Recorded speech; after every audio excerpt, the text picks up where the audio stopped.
Check, check. Hi, Lisette. This is from the venue. Can you hear us?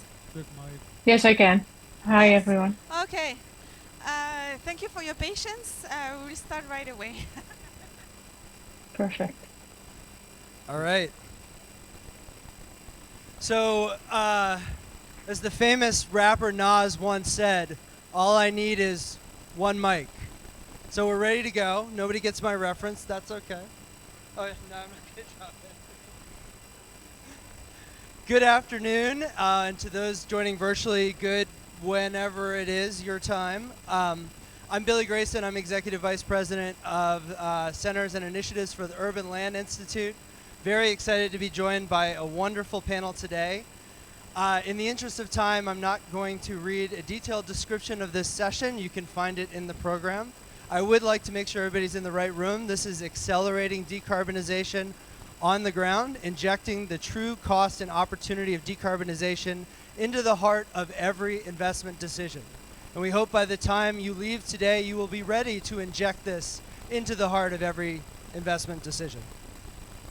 The panel is going to focus on ULI Europe's industry collaboration with over 100 real estate investment professionals in the pursuit of new industry guidelines and tools to better assess, price, and disclose transition risks in real estate as we look to transition to a net zero future.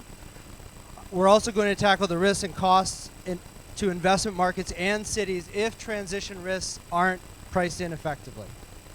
Joining me on the panel today is Alan Belfield, Chair of the Arab Group, Ronald Hunziger, Director of the Built Environment for the World Business Council for Sustainable Development, Nazli Asadalapur, Director of ESG at Majid Al Fatam, Alexandra, Managing Director of Global Real Estate ESG at DWS, and we're also joined virtually by Lisette Van Doorn, CEO of ULI Europe.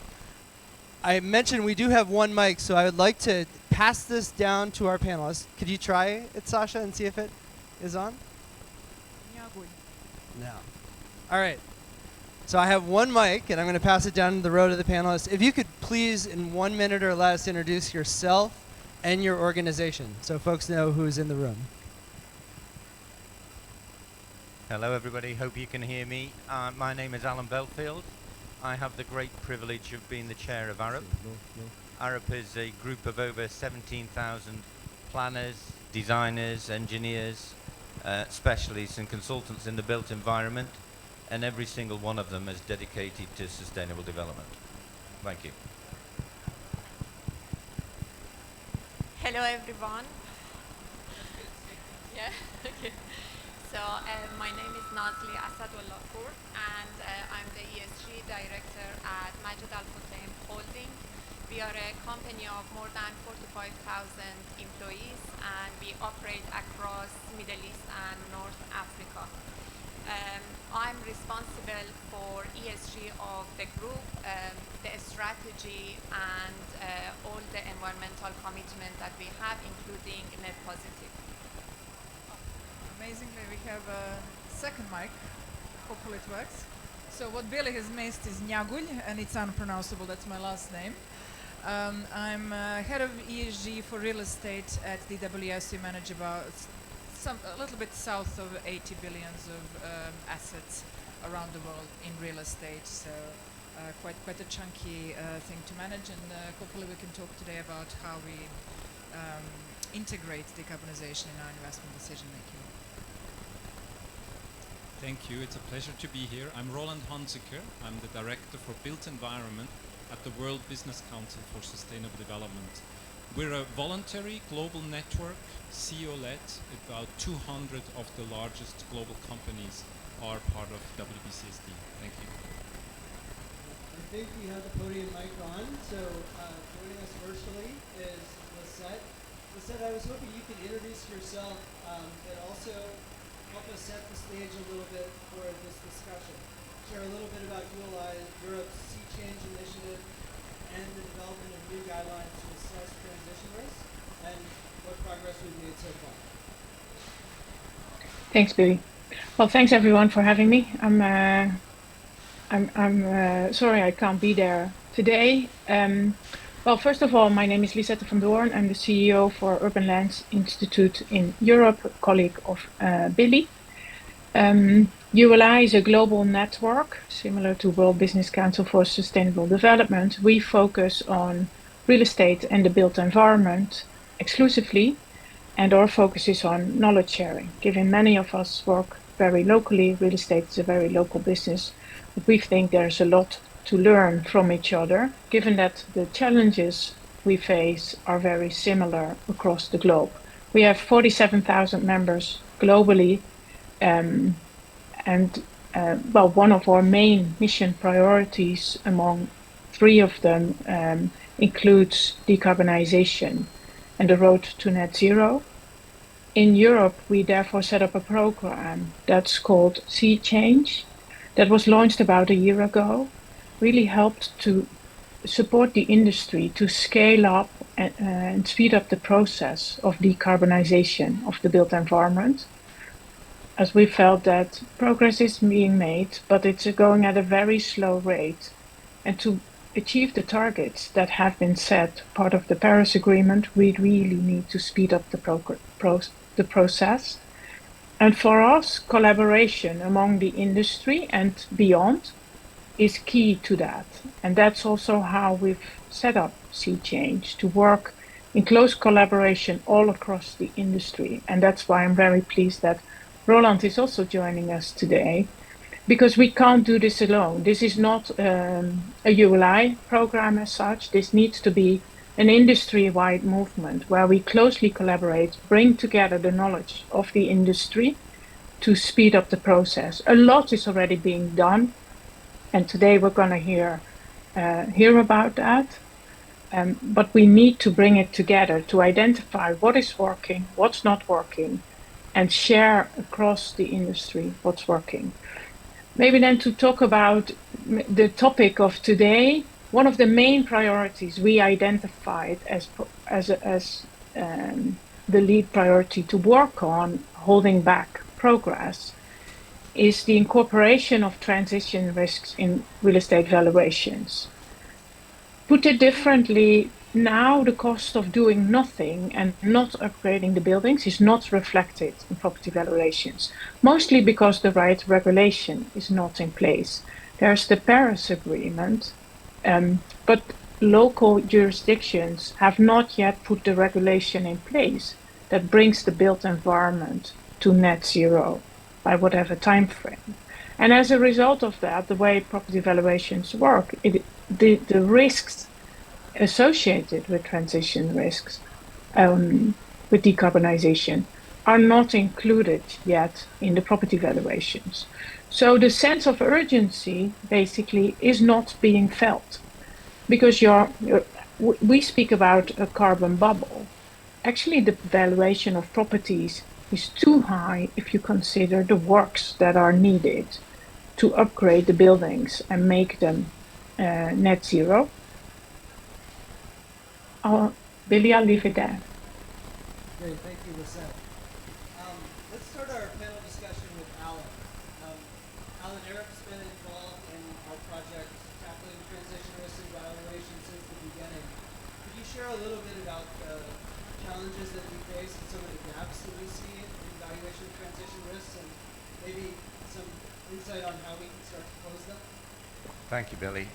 Yeah, I'm delighted to say we've been working on this with the partners to get some technical input into these tools for quite a while now.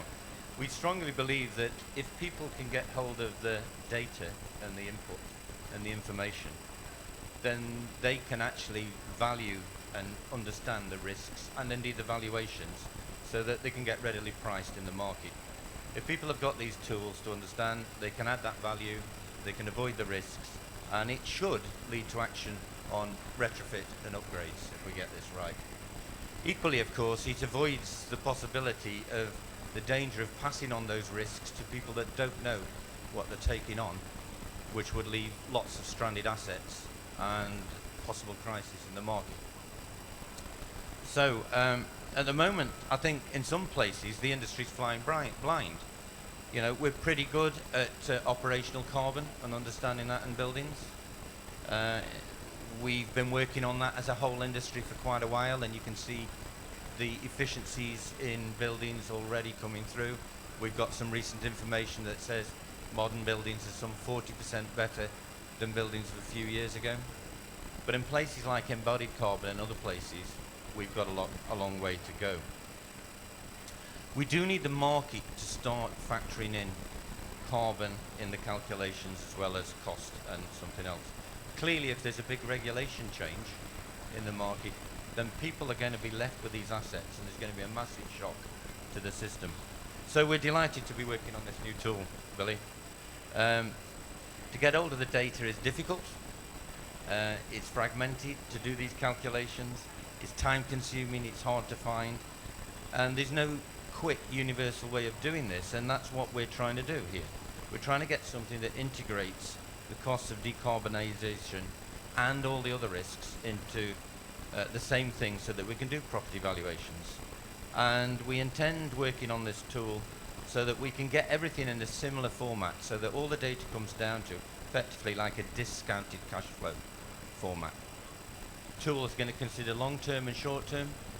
It's going to look at things like energy, cost of carbon, depreciation, rental income, tenant voids when you have to do work and the tenant's going to be there, embodied carbon and exit yield. And by doing this, the owners and the managers will be able to actually standardize and look at the treatment of all their assets up and down the value chain. And this is important. The European Commission estimated that in 2021, 70% of our existing buildings were inefficient. And yet, we're only currently retrofitting at about 1% a year. This is nowhere near quick enough. If we're going to meet the Paris commitments, we need to get this to at least 2 or 3% a year, not 1% a year. So this is very important. And I think the industry understands that, and I think there's no doubt with the support of everybody on the team, we're going to get a toolkit that can help. And I look forward to working with everybody. Well, I actually won't be looking forward to it. I'm looking forward to it for the team working on it. So I'm delighted on that. That's for me, buddy. Thank you. All right. Alan, I am expecting you to attend every technical working group session. It only happens every 2 weeks or so for the next 2 to 3 weeks. Let me turn it over now to Sasha. Sasha, you've also been recruited into this world of value and transition risks. Can you talk a little bit about why this is important to DWS and why you were interested and inspired and willing to take our call to tackle this challenge? Absolutely, it's actually a critical tool for us. We are institutional asset manager. We are driven by what is called fiduciary duty, and it has two parts. One is to make sure that we can bring returns today in order for the pension funds to pay pensions today, but also in the future. So we need to think about short-term and long-term at the same time. Now, if the risks and opportunities in decarbonization of real estate is not valued properly, if the industry is not making sure that this is actually part of the investment decision, whether it be for acquisition of the building or refurbishment or at the exit point, it then contradicts our fiduciary duty. It could actually happen that doing bad is bringing higher returns, and we don't want to have that. We want to have, in harmony, decarbonization of buildings also being accretive. It is not always, of course, doing bad, pays better, but we need to make sure that throughout the value chain, it is priced in through the tools like Alan was explaining. Everybody using the same system, very importantly, so that it's actually aligned, decarbonization is aligned with our fiduciary duty, and we can go full steam forward. Thank you, Sasha. Nazli, I'd like to turn it over to you. As the primary owner on this panel who has buildings in the Global South, this may look a little bit different from your perspective, or it may not. How do you think about the idea that investors more and more may be using transition risk to help inform their pricing of assets? Does that present challenges or opportunities or both for your portfolio? So it brings both challenges and opportunities.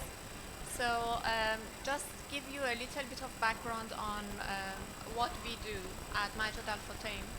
So we are very familiar with decarbonization, and we are very committed to decarbonization of our assets. We have number of green assets. We have more than 3 million square meter of green assets. We launched our first green bond in 2019, and since then we launched another two, and we have launched two sustainability-linked loan as well. We have a net positive commitment which we launched with, well, we committed ourselves in 2017, and last year we decided that it makes sense for us to align ourselves with science-based targets. But then, now we have targets for our scope 1, 2, and 3. But then some of the challenges that we face is that the country, or in addition to the countries that we are operating, that they might not be really moving as fast as we do. Our supply chain might not be there either. So we have a very vast supply chain. Some of them are international, but some of them are more local supply chain.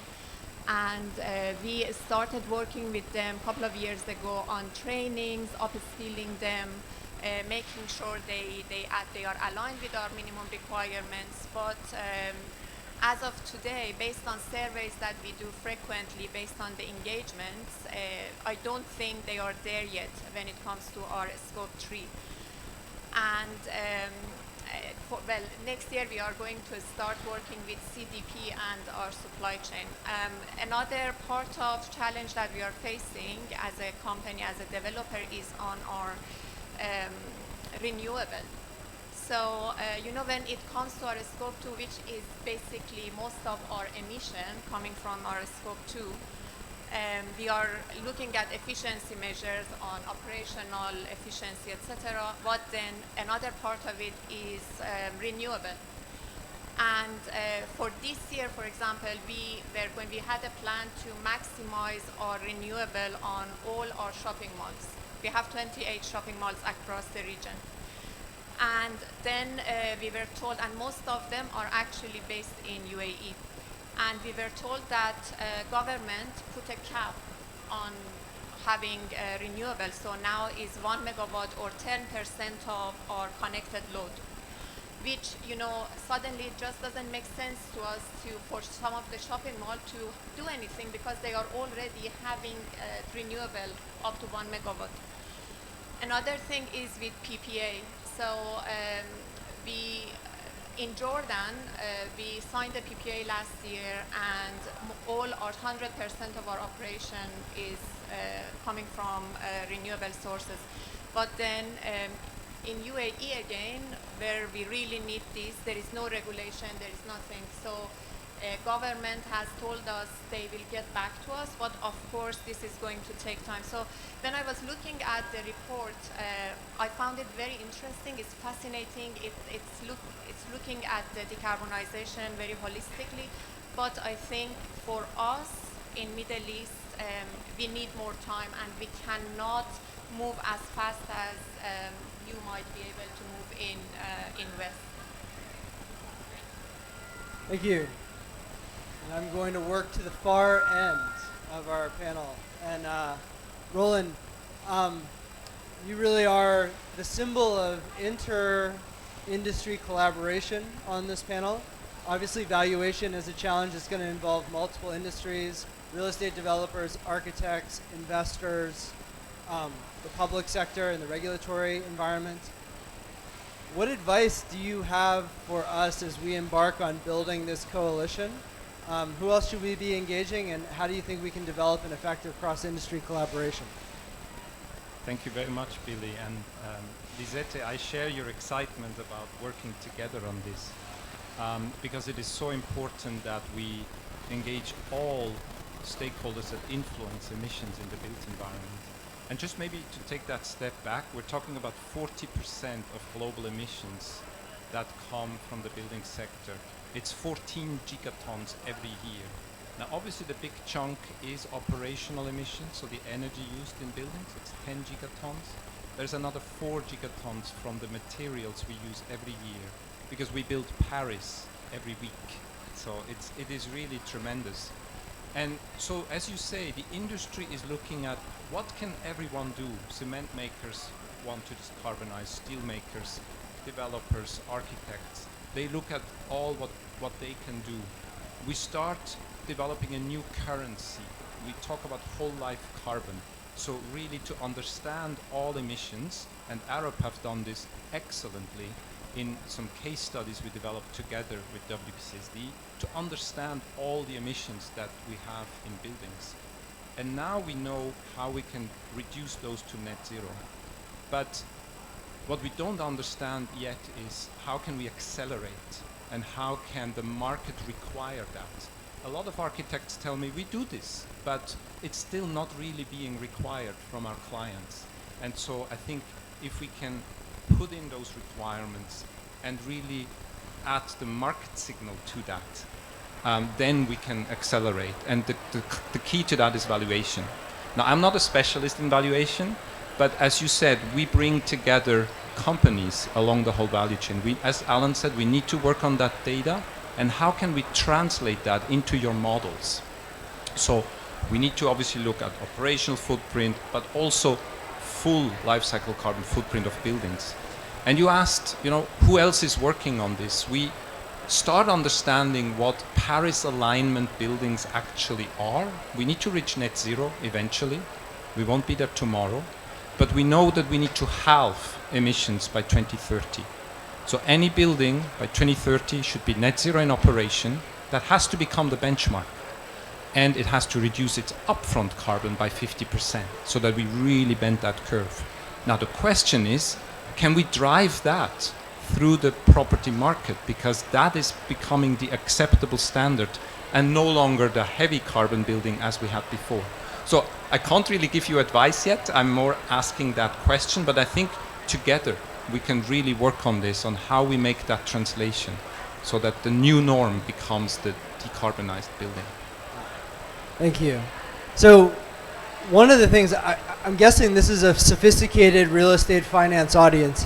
One of the things for me in real estate that sort of blew my mind is we're setting these net zero targets usually for 2050, but none of the buildings that these owners own or these investors invest in, or very few of them, will be buildings that they're invested in now. And I guess that gets to the challenge of why valuation is so important. Maybe these buildings might be traded hands 5, 6, 7 times by 2050. So maybe for Nazli and Sasha, I think it's important that we capture the value created through a net zero ready building on exit. Could you talk a little bit about the importance of the valuation step of capturing that value on exit for your companies? So I've mentioned that already. It needs to be integrated throughout the investment cycle, so from acquisition all the way to exit. At the moment, we will not necessarily value or be able to value the risk, if you like, and the stranding risk and all the future regulations, but we will make a conscious decision when we look at the buildings to sell, whether they can be improved within the life cycle as we keep them, or and whether the business plan stacks up, and if not, they might be up for sale. And this is the failure really of the system, because if the green building is not properly valued over brown building, the business plan will not stack up, right? So then it's all about getting rid of brown stock. But who is going to buy it? And you said, it might be somebody who's less sophisticated and they're not pricing in that risk, and they're actually getting something that will become stranded very quickly. So the system needs to be fixed, and I had that conversation in several groups, and everybody's pointing to a different person. You know, asset managers are saying, well, the valuers need to tell us, you know, what is the value of this risk. And the valuers say, well, actually, asset owners need to tell us the market is not pricing it in, so we are not going to price it in. The asset owners, and the asset owners who are our clients are telling, well, no, asset managers need to do it. So it's like going in circles. So I think this kind of collaboration is absolutely critical, and this kind of guidance document is absolutely critical to get at the barrier, you know, get through that barrier and get an agreement in the industry and a standard in the industry that we can all agree around, and then, you know, that market failure will get fixed. So first of all, I promise you, we are not going to sell any of our assets. We keep them. All right. So it's cash flow. It's a cash It flow is. question for you. But then we realize that the risk is there, and that's why we are investing on decarbonization. And as a company, as asset owner, we are working together very closely. When it comes to our new assets, we design them and build them to net zero standard. And for our existing assets, we have planned for ensuring that they are as efficient as possible. And that's by 2040. And then looking at rest of it, we are going to look at renewables to make sure that that part is addressed as well. When it comes to embodied carbon, we are having targets to reduce embodied carbon, and earlier this year we developed carbon pricing as well, which right now is being piloted in one of new assets. It's great. Billy, Go ahead, Lisette. I wanted to pick up what Sasha was just saying on you need to incorporate it throughout the investment cycle. I think there's a real risk if we don't get the wider industry on board, and also Nasli already referred to the value chain, because we need to realize that real estate is not just a financial asset. Real estate is where we live, work and play. And for some assets, mostly in higher value locations and maybe higher end residential CBD offices, the business case is much easier to make because the costs are fairly similar if you have the same office. But the cost to valuation is very different. And for those assets with the higher valuations, in the better locations, with the grade A tenants, it's all much easier to make. But we have a fiduciary responsibility to society, I would say, to make sure that all the assets are transformed. And we do not let the decarbonization challenge increase inequality even more than already exists. And that's why we need to share knowledge. We need to bring the whole industry on board and the whole value chain, because ultimately the architects, construction workers, developers need to help executing and achieving the targets.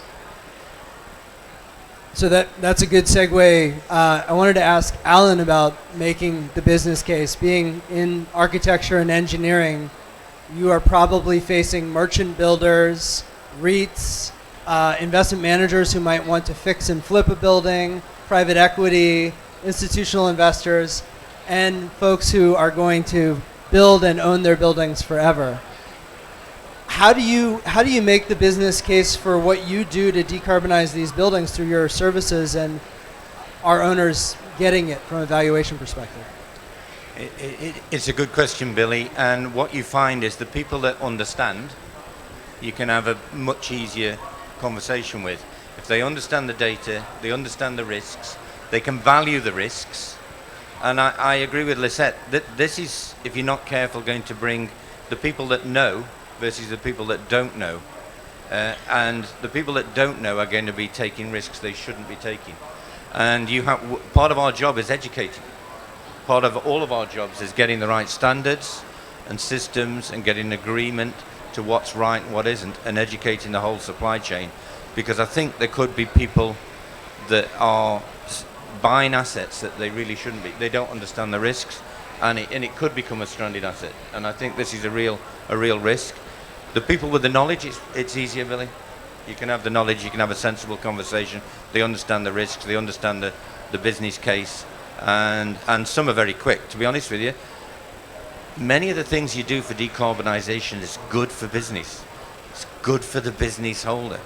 You know, the simple stuff of insulation and getting the right buildings management system in place and getting the right lighting system in place, that all just work, and they're the easy short-term stuff. You make money straight away. Why wouldn't people do that? So I fear this two-tier society more than anything else. Wow. That's great. I do want to open this up to questions from the audience, so I may have to take a mic if we have some audience questions. I have one. And please introduce yourself. Hi, this is Heather Rosenberg from Arab, and I wanted to ask the woman who's remote. I didn't catch your name. Lisette. You were talking about the buildings that are not the Class A, that are sort of the rest of the buildings, and really this is a question for all of you when you think about, well, you know, what becomes a stranded asset. Somebody's going to end up holding the bag. What are the solutions out there that you're seeing, whether it's policy or finance or other things, for the rest of the market that's not that can't afford the upfront costs, that is, you know, really challenged when we talk about, you know, if we have 70% of buildings need to be more efficient and we're only retrofitting 1%, we need more tools. What tools are you seeing? Well, I'm not sure we already see a lot of tools, because I'm not sure we've reached that stage already. No? And one of the objectives for us to develop those guidelines and the subsequent tool that we will develop is to identify those stranded assets. We're actually planning 2 workshops in Berlin early next year to identify, with the help of our methodology, identify together with building owners as well as the local government, identify buildings that will strand. And then in the next phase, try to develop solutions in close collaboration with city government, private owners, and perhaps also national government, because we think this can only be solved in a collaborative approach between public and private sector, and where it's not always kind of who's putting up the money. There are many different elements that either pose risk or contribute to the return when making these transitions. And that can be about transparency of the planning process, faster repurposing, skipping of some of the regulations that are normally in place that you all need to go through and that slow down the process. District heating systems that can be maybe developed with a group of building owners. So this really needs holistic approach. I think it's a key element, but we felt we need to develop that common methodology to identify stranded assets first, because we're talking about many different things at the moment. So, but for us, it's a very important next priority as part of the Sea Change program. Thank you. I'll address one elephant in the room, and that is non-luxury residential. So that is the most complicated sector. First, because the return rates are going to be very low. You know, real estate in general has a low return rate, and then out of all of it, residential has the lowest, and of course, low-end residential will have even the lowest. Second problem is that we don't have data. Because we might have data for the communal areas. This is your lobbies and elevators. It's like 10-15% of the square meterage and much less of the actual consumption. And of course you're barred from collecting that data by GDPR and all kinds of privacy issues. So it's difficult to then assess the stranding of that asset. And if you can assess it, then how can you actually pay for refurbishing it because of the low return rates and low yields as well. And then the next problem, of course, is this asset is full of people. So you cannot do a wholesale refurbishment. You have to do it bit by bit, apartment by apartment as there is a vacancy. And of course, in residential assets, the vacancy rates are low. So it's a whole series of problems and issues. And I feel for that to really be untangled properly, what we need is regulation. So a good example of that is the minimum energy efficiency standards or MEES regulations in the UK. They're not stringent enough. At the moment, there is EPC-E that is required minimum efficiency for an asset to be legally rented. There is a proposal for that to be C. There is also on an EU level proposal to do something similar, and I think that will sort of start putting the value back into decarbonization and enable all of that actually to happen. And the second thing, of course, is policy around data sharing. So in France, you have Tertia, Decret Tertia, and I apologize to any French in the audience for butchering that one. But what it requires is data sharing. It requires landlords and tenants alike to share data, and that then enables stranding against analysis and the business case to be built. So those two things, I think, would really help. And of course, then industry initiatives like this one will also be one of the tools. In terms of the actual tools on the market right now, CREM, or Carbon Risk Real Estate Monitor, is the gold standard for assessment of stranding risk, and it's free, which is great. It's free source. It's expanding. I know it covers EU. It covers Americas now. Sort of. Yeah, sort of. Sort of. There's a little bit of issue with Americas, a little bit of issue with Australia. So they're working to expand it, but it is really a critical component in the whole process of assessment of risk and managing that. Roland, did you have a comment on this? Actually, Sasha, you said almost everything I was also going to cover, but just coming back to that the market issue and the risk of leaving people and assets behind. Just on the CREM issue, I think what's interesting is also CREM are now working with the Science-Based Targets Initiative. How could that look at the whole life cycle also of those impacts? Because it's very hard today to actually also price in and measure those emissions that are right up front in building projects. So I think that's very exciting. And that will lead us eventually to a moment where we can change what we expect from buildings. So the normal should be an efficient net zero building and no longer the old building. But what does that require? When I speak to building owners, they say, well, if I do that myself, I may lose tenants who go for something else. Unless the whole market moves. And that's exactly your question. So we do need cities involved. We do need also governments that say, well, these will become requirements. So back to the point of collaboration Lisette made at the beginning, there is a whole lot of partners looking at this right now to come up with a global understanding, and then working with different constituencies that this becomes the new normal. On the other hand, it's hard to wait for policy to catch up. I think there are great examples also of leadership. I just want to mention one example with NREP, Northern Real Estate Partnership. Last week committed to integrating a carbon price into all their decisions. At €90, it's a carbon price that really makes an impact on investment decisions. So we do see leadership from companies. I'd love to see more such announcements. This will really have a financial impact on what they do. So I think business can already move a lot, but to really shift the whole market, we then need the collaboration with regulators. Thank you. It's interesting that you all mentioned regulation, and one that hasn't been mentioned is the crazy patchwork of municipal regulation in the United States of America. And one of the things that should be the easiest way to price transition risk in is if you have to hit a climate goal by a certain date or you will be fined. And you know how much that fine is, maybe 50 cents a square foot, $3 a square foot. That should immediately be integrated into the valuation of those buildings.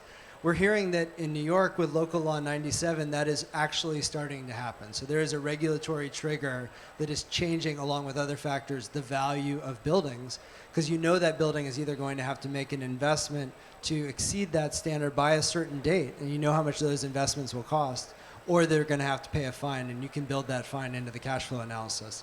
It's tougher in places like Washington, D.C., where the fine will not be known, the size of it, until the date at which you're fined, which is a very interesting way to do it. And then in California, the way that they're doing it is generally, you just won't be able to build something if you can't meet the net zero standard by a certain date based on the building type. And it sounds like with SFDR, long term, this might affect your cost of capital or your liquidity if you're not meeting a certain standard. So I'm sorry, there was another question over here. Hi, I'm Sunita. I head sustainability for Mahindra Life Spaces. Very interesting conversation out here. In India, I bring the India lens in, a lot of bad buildings are being made. And that is especially the one which is not luxury homes, but they are affordable, aspirational. This sector needs immediate focus because one, they don't have shading, they're not climate responsive, it's using a lot of concrete, and nobody is taxing these people because this is affordable, aspirational, and then you, on top of it, you get your car in and you cool it using air conditioners. So we are adding a lot of emissions to the whole mix. Valuation in terms of, when you're trying to sell, and as a real estate developer, when we try to sell, we have to be at par with the market. If we try and price it higher, it becomes very difficult. And I don't see the concept of stranded assets for residential homeowners, because once you buy, it'll exchange hands, but there is no question of stranding because you will end up living in it. People in India lived in fire risk homes, they're still living in fire risk homes.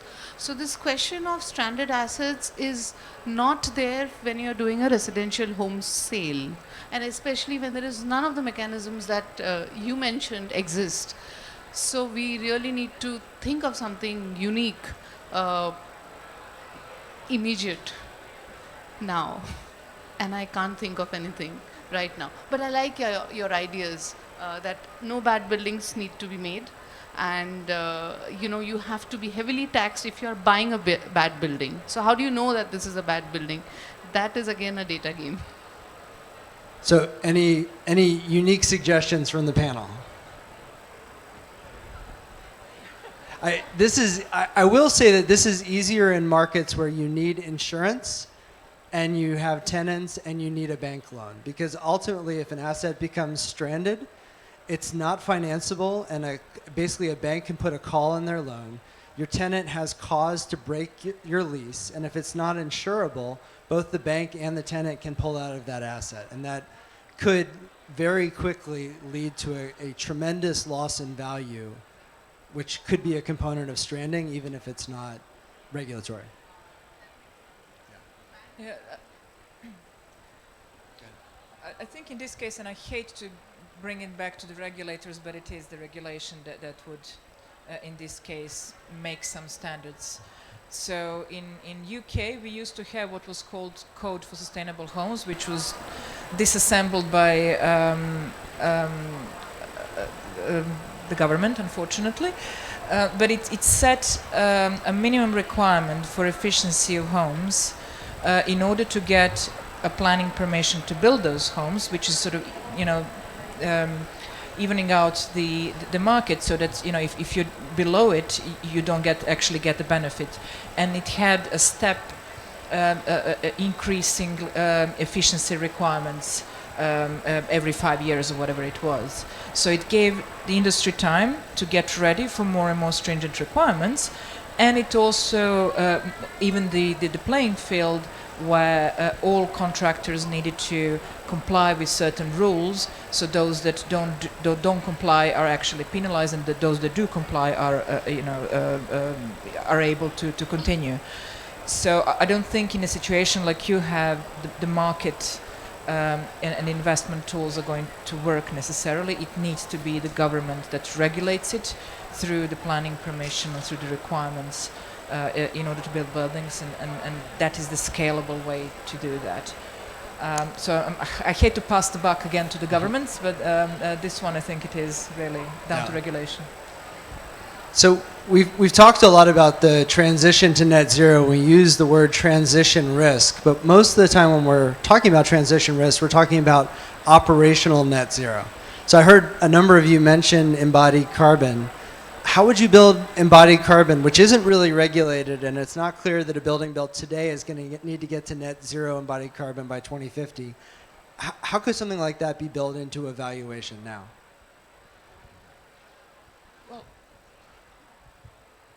We need a price of carbon. I was delighted to see somebody Yeah. actually have a proper value in the price of carbon. 90 euros, did you say? 90 euros, yeah. Yeah, fantastic. And therefore it'll come. $14 average in the US. 14. So in Arab, actually, we do also have a price of carbon for things like travel, but we're only at £55. I don't know what that is nowadays. About $60. We need to change our number. So I've learned something here. Unfortunately, I do think we need this regulation. I think the whole industry, the built environment industry, is quite disparate and all the levers in the value chain don't always point in the same direction all the time. So occasionally we do need regulation to kick us along. But amongst the built environment, there's some really good progressive firms that are doing things despite the regulation. And therefore I think the regulation needs to encourage, I was going to use the word incentivize, but always encourage that kind of progressive approach from those firms. So it's not a negative thing for them to do something off their own back. And I think it comes down to raising the standards and the levels as quickly as possible. Maybe signposting how they happen, because we hate shock in the industry, but we can signpost how things can change over a period. I think the lady's question about residential, when people own the home already, I think if you've got loans and other things, it's a very different thing. I think that's a very difficult question. I don't know the answer to that, I'm sorry. Just to add something on what you said about loan. So in Dubai, banks are giving loans if the house is LEED or BREEAM certified. And so what we can see is that even if the customer doesn't know what LEED is, they are asking for it because that's how they can get a better loan. On embodied carbon, so as I mentioned, we did a study earlier this year and we created carbon pricing for our embodied carbon, and it's actually £100. So, and the reason being is that our property CEO thinks that it should be high enough so that if the design team doesn't comply with it, it's kind of like they are paying fine. So it just doesn't make sense for them not to do it. So, and we created, a couple of years ago, we created a calculator, embodied carbon calculator, that is, everyone is required to use it from early design stage to make sure that we are reducing embodied carbon. And in a lot of cases, actually, it really makes sense to the designers and of course to us because it reduces the price. So. Maybe on embodied carbon, the way to go is to start with requiring measurement and reporting. That's something that a regulator can do. Nobody gets harmed by that. And I think then there is a leadership role for businesses to say, well, there is a business case in actually reducing embodied carbon. Carbon is cost. And maybe we don't have enough of those examples yet. But if businesses can show, look, it is actually more beneficial also from a return perspective, then also legislators can more easily step in and start requiring some benchmarks. We see in Europe, but yeah, we always talk about Europe where these benchmarks start coming. In Denmark, London is now requiring whole life carbon assessments on all projects. So I think there is some ground. Maybe to Sunita's point, which is indeed the hardest one, again, we always say the government should do, but I think what would help is if businesses, the government and those end users come together and say, so how do we how do we fix this problem together, that we create affordable homes that people want, but that also have a radically reduced carbon footprint? I think that's when we can start sharing that burden. And I know processes exist. India is a laboratory at state level. There's so many different performance codes coming up, but maybe there is a need for that stronger collaboration also between the public and the private sector. So we don't have the answer now, but that could hopefully lead to how that becomes the new norm. I'd like to turn it over to Lisette was about to jump in, and I was just about to hand it over to her. So I would like to turn it over to Lisette for the last word. Lisette and I are secretly using all of you panelists and all of you audience members to focus group and help us refine our business model. So I hope you're okay with that. We really appreciate the insights you've given us today. Lisette, takeaways from what you heard from the panel today and how this will inform ULI's valuation work going forward?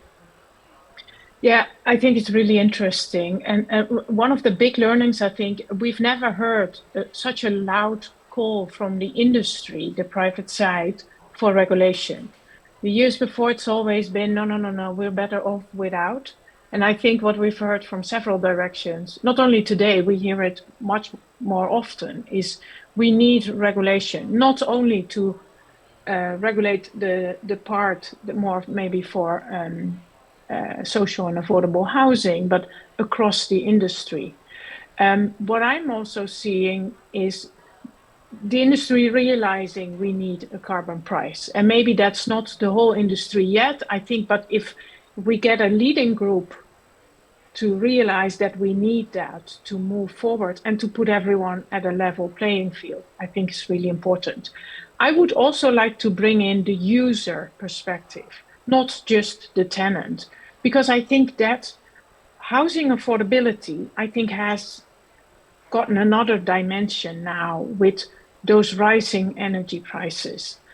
And that needs an integral approach, because you can say the rent is such, but if the energy bill is that, it's still not affordable. And I think that the rising energy prices that we've seen suddenly makes the case for decarbonization easier on the landlord side, where it's about social and affordable housing, whether it's owner occupied almost or rented, I think doesn't matter. Maybe the interactions are slightly different between the different stakeholders, but it needs an integral view on how we keep houses affordable and building in the energy bill side as well. And then finally, I would like to close with 1 minute left on what's all next to do for us and where we need everyone's help to do that. And that's first of all about finalizing these valuation guidelines, because they're now only in the consultation stage. So what we would encourage everyone to do is start using this. The tool is not there yet, as Alan also referred to. That will be built in the course of next year. But it would already be helpful if people start considering those 14 risks that we've identified, of which 9 we think can be modeled now. Carbon price is, by the way, one of them. What is the feedback? What is clear? What is not clear? What can you do? What can you not do? What should we make clearer? That's very helpful. We will continue the work now on especially carbon price and the data sharing, because we think those are 2 key elements. So that is also part of our program for next year. And then one big area which we think is really important is also the leadership by the investment side of the industry. Ultimately, if and when regulation comes, that is probably the part that will be held responsible, because they own the buildings. But they need the whole industry to work with them and to make those buildings net zero. So we think it would be very helpful if the investment side of the industry steps up, works together. We see that already with other asset classes, but we need it in the built environment too. And then work very collaboratively with the rest of the industry So there's we'll a have lot still to do. Lisette, I think we have to leave it there, but Yeah. I would like to reiterate, please check out the valuation guidance that we've developed, and please reach out to us if you're interested in this question, uli.org, or take my business card before you leave. Please join me in thanking our panelists for a really interesting discussion today.